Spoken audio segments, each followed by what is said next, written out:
Section 2 of The American Crisis by Thomas Paine. The Crisis, Number 2, to Lord Howe. Published, Philadelphia, January 13th, 1777. What's in the name of Lord that I should fear to bring my grievance to the public ear? Churchill. Universal empire is the prerogative of a writer. His concerns are with all mankind, and though he cannot command their obedience, he can assign them their duty. The republic of letters is more ancient than monarchy, and of far higher character in the world than the vassal court of Britain.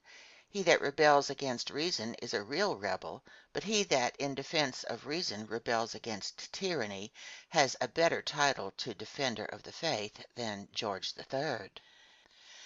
As a military man, your lordship may hold out the sword of war, and call it the ultima ratio regum, the last reason of kings. We in return can show you the sword of justice, and call it the best scourge of tyrants. The first of these two may threaten or even frighten for a while, and cast a sickly languor over an insulted people, but reason will soon recover the debauch, and restore them again to tranquil fortitude. Your lordship, I find, has now commenced author and published a proclamation. I have published a crisis. As they stand, they are the antipodes of each other. Both cannot rise at once, and one of them must descend. And so quick is the revolution of things, that your lordship's performance, I see, has already fallen many degrees from its first place, and is now just visible on the edge of the political horizon. It is surprising to what a pitch of infatuation, blind folly, and obstinacy will carry mankind. And your lordship's drowsy proclamation is a proof that it does not even quit them in their sleep. Perhaps you thought America, too, was taking a nap, and therefore chose, like Satan to Eve, to whisper the delusion softly, lest you should awaken her. This continent, sir, is too extensive to sleep all at once, and too watchful even in its slumbers not to startle at the unhallowed foot of an invader. You may issue your proclamations, and welcome, for we have learned to reverence ourselves, and scorn the insulting ruffian that employs you. America, for your deceased brother's sake, would gladly have shown you respect, and it is a new aggravation to her feelings that Howe should be forgetful and raise his sword against those who at their own charge raised a monument to his brother. But your master has commanded, and you have not enough of nature left to refuse. Surely there must be something strangely degenerating in the love of monarchy that can so completely wear a man down to an ingrate, and make him proud to lick the dust that kings have trod upon. A few more years, should you survive them, will bestow on you the title of an old man, and in some hour of future reflection you may probably find the fitness of Wolsey's despairing penitence. Had I served my God as faithful as I have served my king, he would not thus have forsaken me in my old age. The character you appear to us in is truly ridiculous. Your friends, the Tories, announced your coming with high descriptions of your unlimited powers, but your proclamation has given them the lie by showing you to be a commissioner without authority. Had your powers been ever so great, they were nothing to us further than we pleased, because we had the same right which other nations had to do what we thought was best. The United States of America will sound as pompously in the world or in history as the Kingdom of Great Britain. The character of General Washington will fill a page with as much luster as that of Lord Howe, and the Congress have as much right to command the King and Parliament in London to desist from legislation as they or you have to command the Congress. Only suppose how laughable such an edict would appear from us, and then in that merry mood do but turn the tables upon yourself, and you will see how your proclamation is received here. Having thus placed you in a proper position in which you may have a full view of your folly and learn to despise it, I hold up to you, for that purpose, the following quotation from your own Lunarian proclamation. Quote, "And we, Lord Howe and General Howe, do command, and in his Majesty's name forsooth, all such persons as are assembled together under the name of general or provincial congresses, committees, conventions, or other associations, by whatever name or names known and distinguished, to desist and cease from all such treasonable actings and doings." End quote. You introduce your proclamation by referring to your declarations of the 14th of July and 19th of September. In the last of these you sunk yourself below the character of a private gentleman. That I may not seem to accuse you unjustly, I shall state the circumstance. By a verbal invitation of yours, communicated to Congress by General Sullivan, then a prisoner on his parole, you signified your desire of conferring with some members of that body as a private gentleman. It was beneath the dignity of the American Congress to pay any regard to a message that at best was but a genteel affront, and had too much of the ministerial complexion of tampering with private persons; and which might probably have been the case, had the gentlemen who were deputed on the business possessed that kind of easy virtue which an English courtier is so truly distinguished by. Your request, however, was complied with, for honest men are naturally more tender of their civil than their political fame. The interview ended as every sensible man thought it would, for your lordship knows, as well as the writer of the Crisis, that it is impossible for the King of England to promise the repeal, or even the revisal of any acts of Parliament. Wherefore, on your part, you had nothing to say more than to request, in the room of demanding, the entire surrender of the continent, and then, if that was complied with, to promise that the inhabitants should escape with their lives. This was the upshot of the conference. You informed the conferees that you were 2 months in soliciting these powers. We ask, what powers? For as commissioner you have none. If you mean the power of pardoning, it is an oblique proof that your master was determined to sacrifice all before him, and that you were 2 months in dissuading him from his purpose. Another evidence of his savage obstinacy. From your own account of the matter we may justly draw these 2 conclusions: first, that you serve a monster; and second, that never was a messenger sent on a more foolish errand than yourself. This plain language may perhaps sound uncouthly to an ear vitiated by courtly refinements, but words were made for use, and the fault lies in deserving them, or the abuse in applying them unfairly. Soon after your return to New York, you published a very illiberal and unmanly handbill against the Congress, for it was certainly stepping out of the line of common civility, first to screen your national pride by soliciting an interview with them as private gentlemen, and in the conclusion to endeavor to deceive the multitude by making a handbill attack on the whole body of the Congress. You got them together under one name, and abused them under another. But the king you serve and the cause you support afford you so few instances of acting the gentleman, that out of pity to your situation, the Congress pardoned the insult by taking no notice of it. You say in that handbill, "that they, the Congress, disavowed every purpose for reconciliation not consonant with their extravagant and inadmissible claim of independence." Why, God bless me, what have you to do with our independence? We ask no leave of yours to set it up. We ask no money of yours to support it. We can do better without your fleets and armies than with them. You may soon have enough to do to protect yourselves without being burdened with us. We are very willing to be at peace with you, to buy of you and sell to you, and like young beginners in the world, to work for our living. Therefore, why do you put yourselves out of cash, when we know you cannot spare it, and we do not desire you to run into debt? I am willing, sir, that you should see your folly in every point of view I can place it, and for that reason descend sometimes to tell you in jest what I wish you to see in earnest. But to be more serious with you, why do you say, "their independence"? To set you right, sir, we tell you that the independency is ours, not theirs. The Congress were authorized by every state on the continent to publish it to all the world, and in so doing are not to be considered as the inventors, but only as the heralds that proclaimed it, or the office from which the sense of the people received a legal form, and it was as much as any or all their heads were worth to have treated with you on the subject of submission under any name whatever.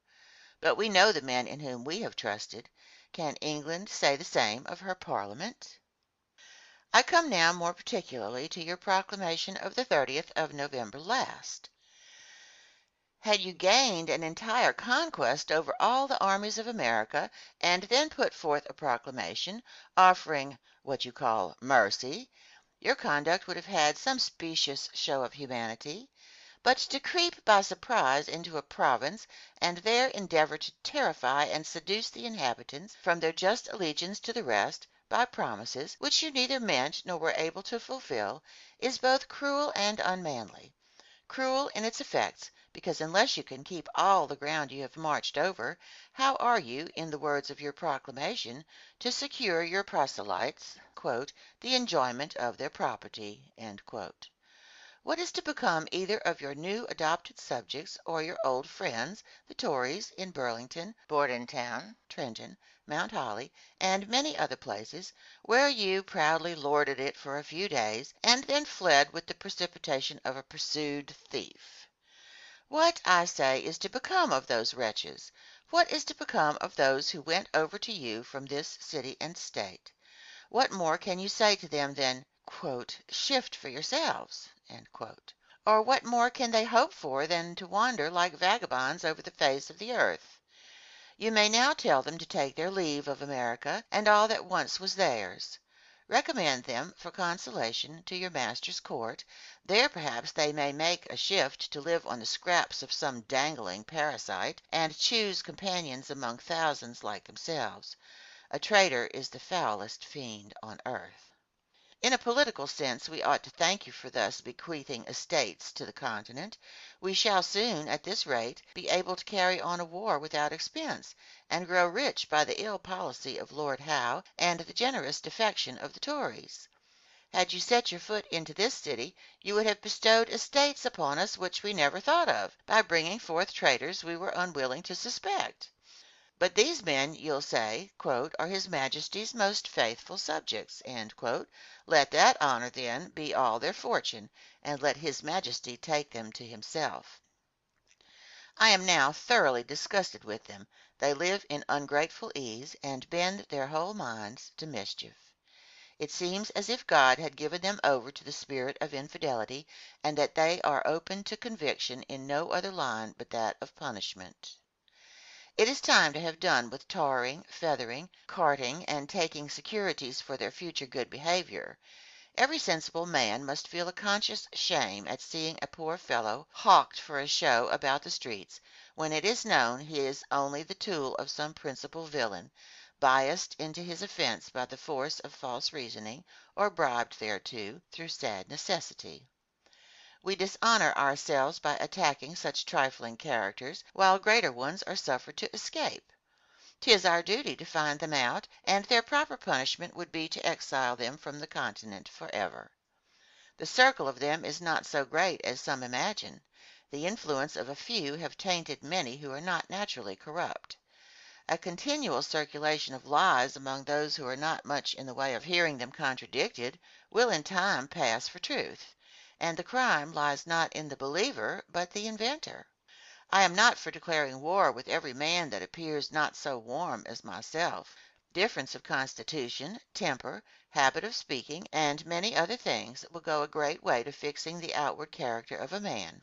Yet simple honesty may remain at bottom.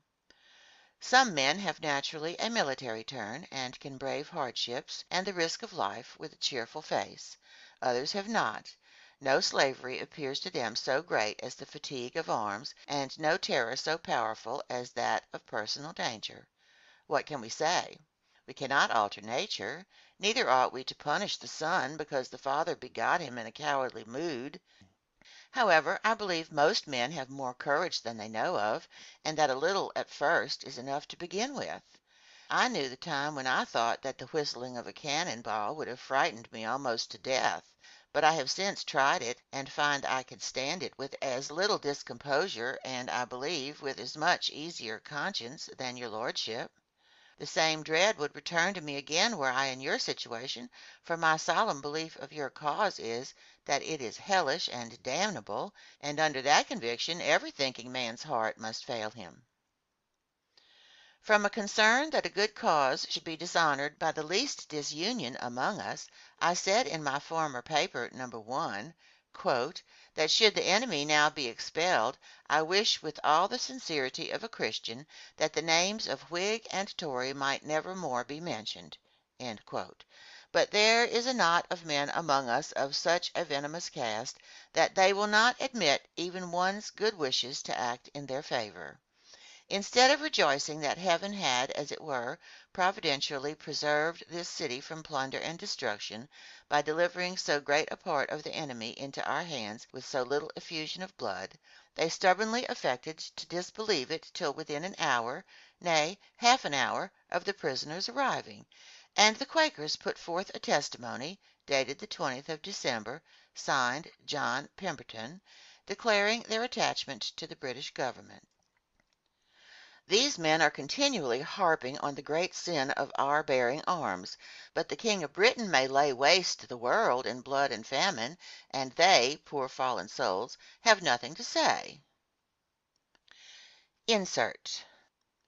I have ever been careful of charging offenses upon whole societies of men, but as the paper referred to is put forth by an unknown set of men who claim to themselves the right of representing the whole, and while the whole society of Quakers admit its validity by a silent acknowledgment, it is impossible that any distinction can be made by the public, and the more so because the New York paper of the 30th of December, printed by permission of our enemies, says that "the Quakers begin to speak openly of their attachment to the British Constitution."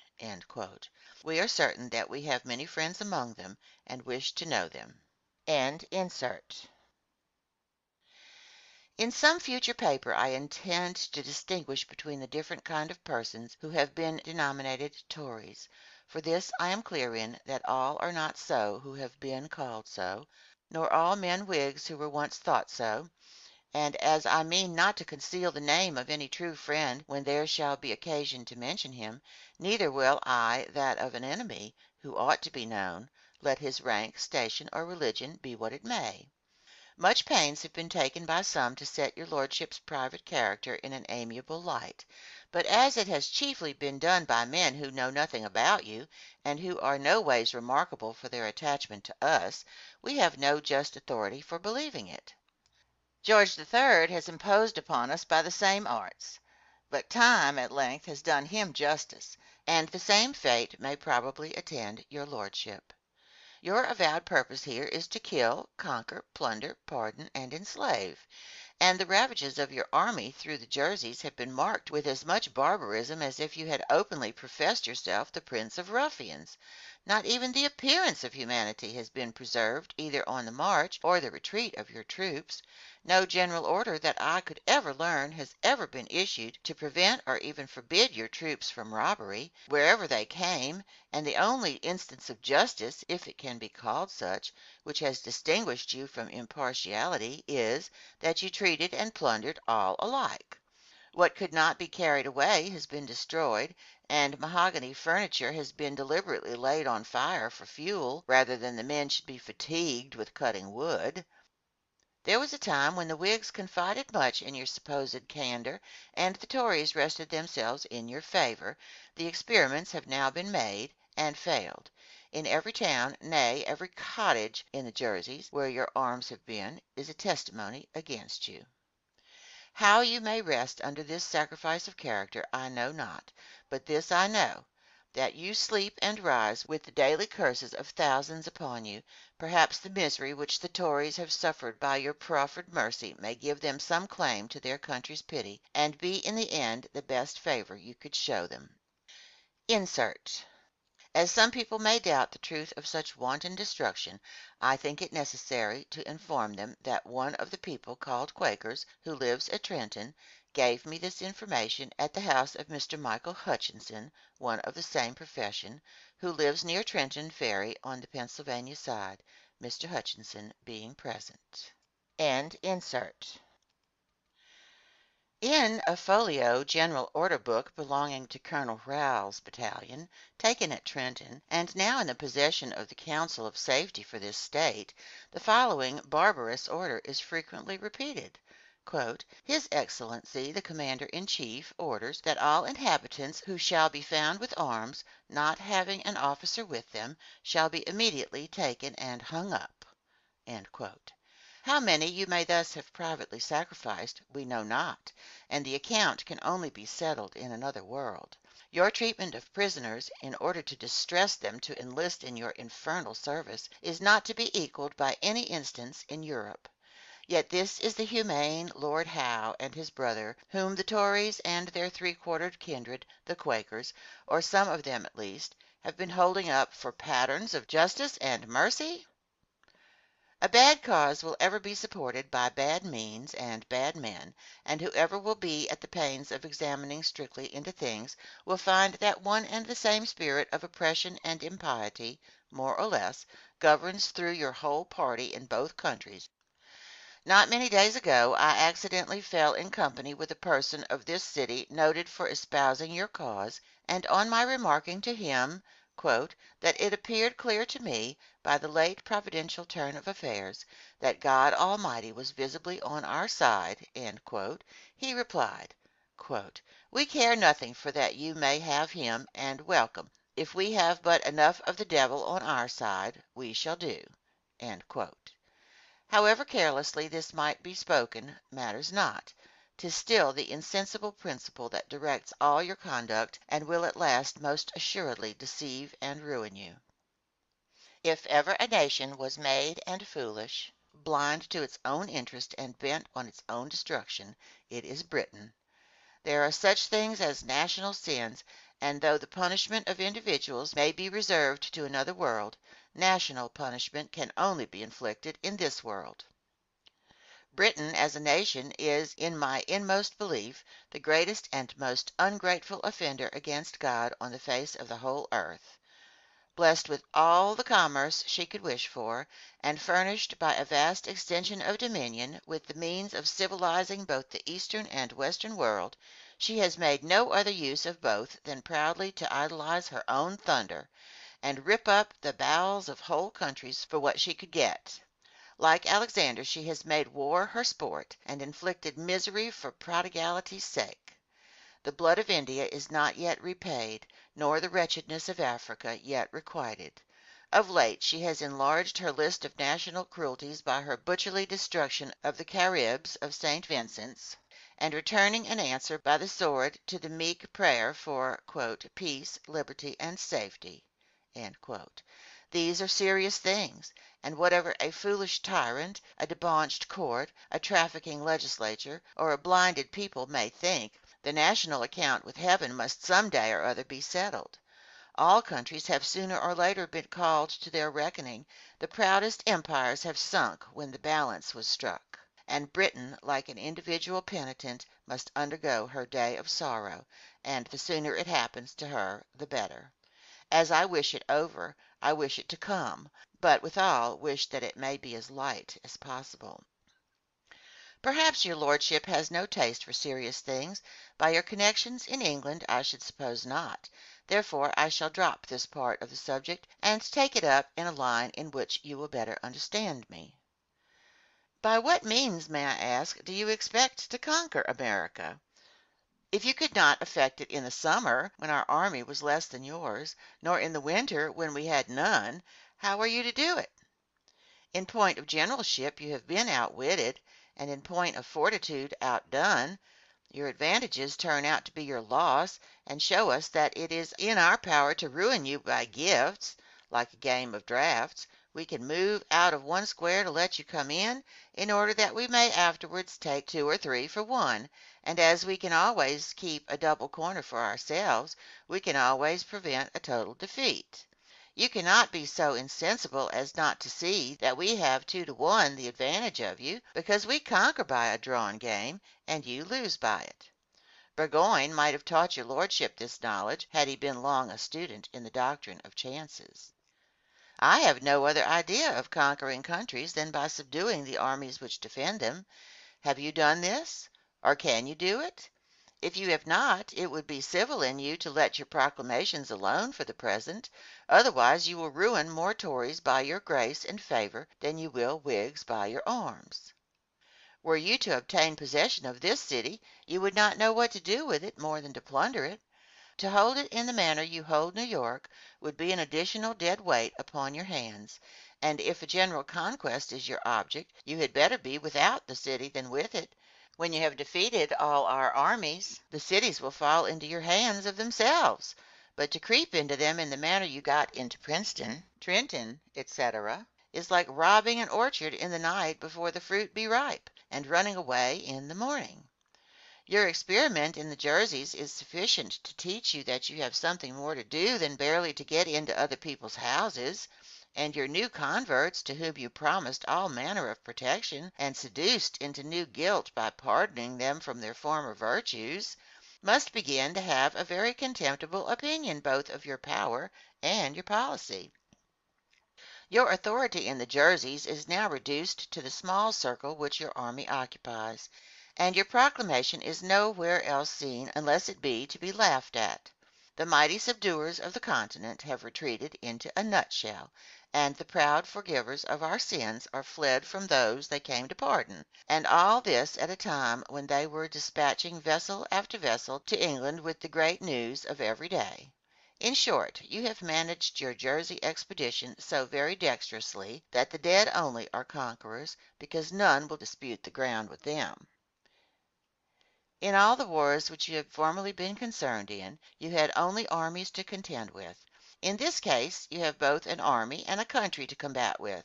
In former wars, the countries followed the fate of their capitals. Canada fell with Quebec, the Minorca with Port Mahon or St. Philip's. By subduing those, the conquerors opened a way into and became masters of the country. Here it is otherwise. If you get possession of a city here, you are obliged to shut yourself up in it, and can make no other use of it than to spend your country's money in. This is all the advantage you have drawn from New York, and you would draw less from Philadelphia, because it requires more force to keep it, and is much further from the sea. A pretty figure you and the Tories would cut in this city, with a river full of ice, and a town full of fire, for the immediate consequence of your getting here would be, that you would be cannonaded out again, and the Tories be obliged to make good the damage, and this sooner or later will be the fate of New York.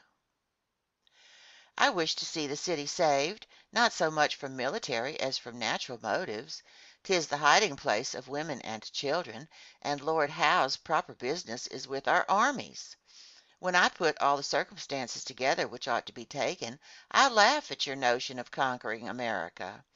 Because you lived in a little country where an army might run over the whole in a few days, and where a single company of soldiers might put a multitude to the rout, you expected to find it the same here. It is plain that you brought over with you all the narrow notions you were bred up with, and imagined that a proclamation in the king's name was to do great things. But Englishmen always travel for knowledge, and your lordship, I hope, will return, if you return at all, much wiser than you came. We may be surprised by events we did not expect, and in that interval of recollection you may gain some temporary advantage. Such was the case a few weeks ago, but we soon ripen again into reason, collect our strength, and while you are preparing for a triumph, we come upon you with a defeat. Such it has been, and such it would be were you to try it 100 times over.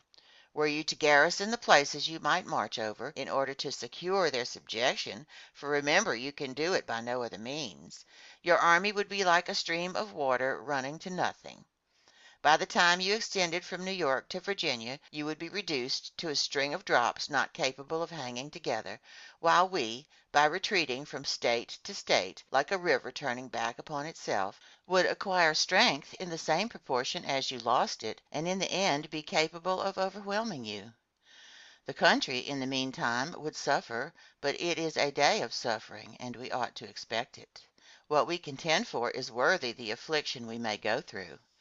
If we get but bread to eat, and any kind of raiment to put on, we ought not only to be contented, but thankful. More than that we ought not to look for, and less than that heaven has not yet suffered us to want. He that would sell his birthright for a little salt is as worthless as he who sold it for pottage without salt, and he that would part with it for a gay coat or a plain coat ought forever to be a slave in buff. What are salt, sugar, and finery to the inestimable blessings of liberty and safety?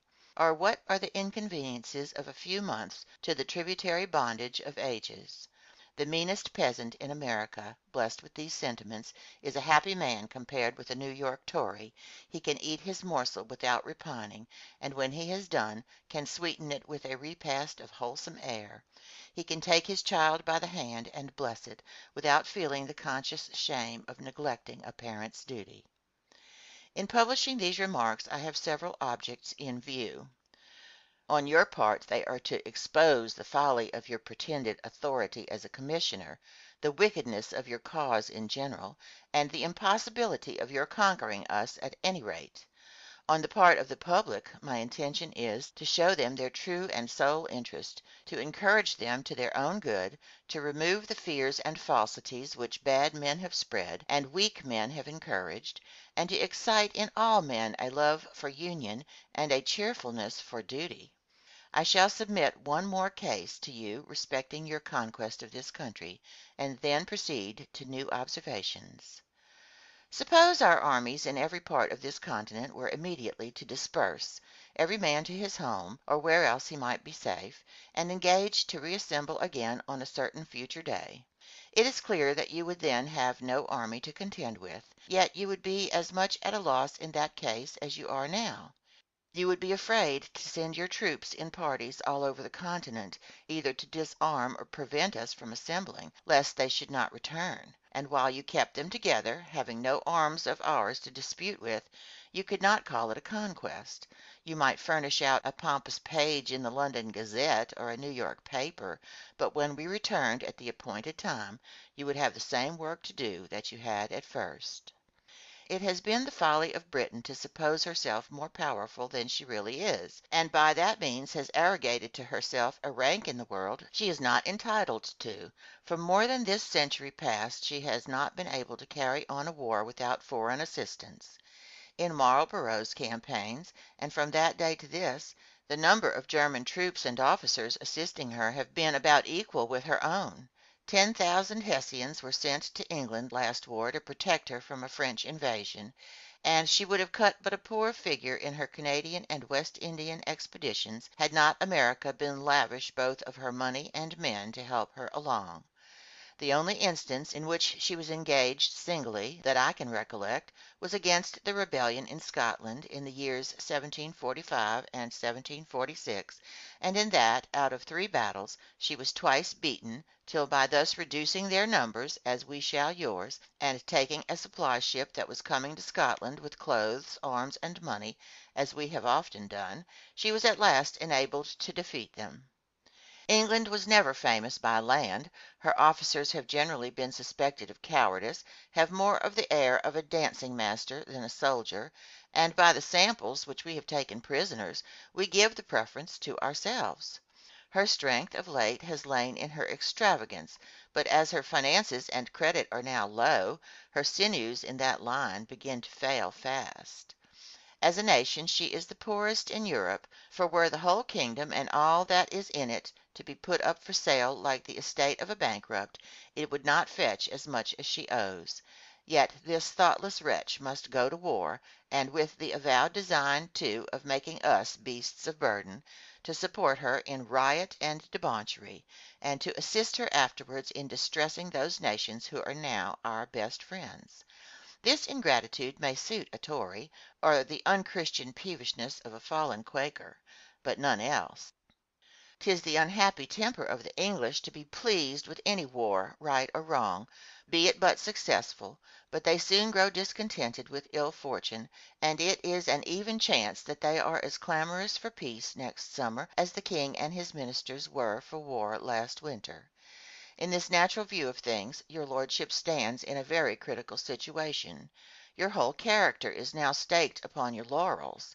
If they wither, you wither with them. If they flourish, you cannot live long to look at them, and at any rate the black account hereafter is not far off. What lately appeared to us misfortunes were only blessings in disguise, and the seeming advantages on your side have turned out to our profit. Even our loss of this city, as far as we can see, might be a principal gain to us.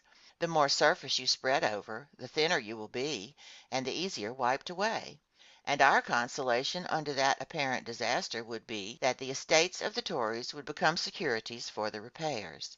In short, there is no old ground we can fail upon, but some new foundation rises again to support us. "We have put, sir, our hands to the plow, and cursed be he that looketh back."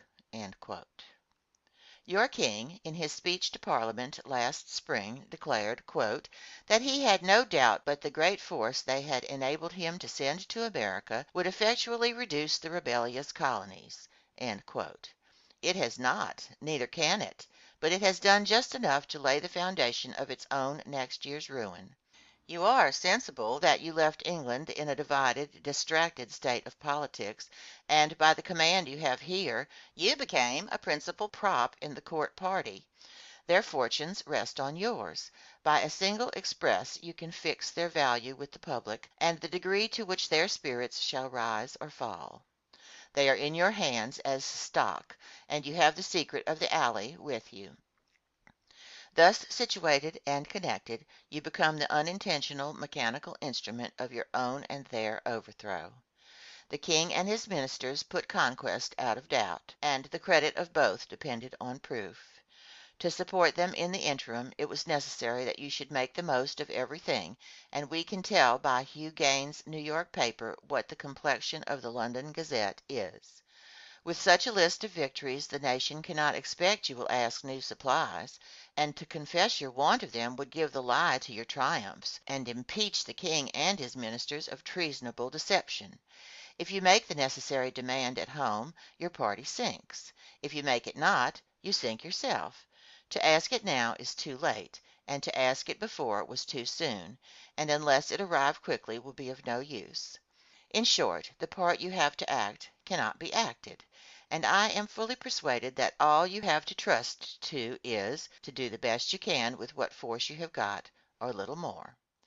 Though we have greatly exceeded you in point of generalship and bravery of men, yet, as a people, we have not entered into the full soul of enterprise; for I, who know England and the disposition of the people well, am confident that it is easier for us to effect a revolution there than you a conquest here. A few thousand men landed in England with the declared design of deposing the present king, bringing his ministers to trial, and setting up the Duke of Gloucester in his stead, would assuredly carry their point, while you are groveling here, ignorant of the matter. As I send all my papers to England, this, like common sense, will find its way there, and though it may put one party on their guard, it will inform the other, and the nation in general, of our design to help them. Thus far, sir, I have endeavored to give you a picture of present affairs. You may draw from it what conclusions you please. I wish as well to the true prosperity of England as you can, but I consider independence as America's natural right and interest, and never could see any real disservice it would be to Britain. If an English merchant receives an order, and is paid for it, it signifies nothing to him who governs the country. This is my creed of politics. If I have anywhere expressed myself over warmly, 'tis from a fixed, immovable hatred I have, and ever had, to cruel men and cruel measures. I have likewise an aversion to monarchy, as being too debasing to the dignity of man; but I never troubled others with my notions till very lately, nor ever published a syllable in England in my life. What I write is pure nature, and my pen and my soul have ever gone together. My writings I have always given away, reserving only the expense of printing and paper, and sometimes not even that.